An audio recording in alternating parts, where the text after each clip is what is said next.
लोकमंगल फाउंडेशनची अन्नपूर्णा योजना ही गरजू आणि निराधार लोकांना अन्न सुरक्षा देणारा एक सामाजिक उपक्रम आहे। या योजनेअंतर्गत ज्यांना अन्न कमवता येत नाही अशा गरीब व वृद्धांना 2 वेळचा जेवणाचा डबा नियमितपणे पुरवला जातो। या योजनेची सुरुवात 2013 पासून झाली असून आजपर्यंत जवळजवळ 15,11,730 जेवणाचे डबे नियमितपणे देण्यात आले।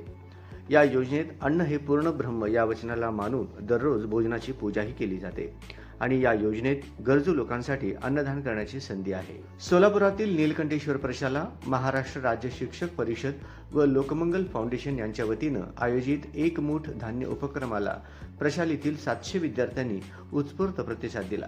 प्रशालेच्या मुख्याध्यापिका आडके मॅडम यांनी या उपक्रमाचे महत्त्व सांगितले। लोकमंगल फाउंडेशनचे मारुती तोडकर यांनी विद्यार्थ्यांना गरीब निराधार आजी आजोबांसाठी मदत करण्याचे आवाहन केले।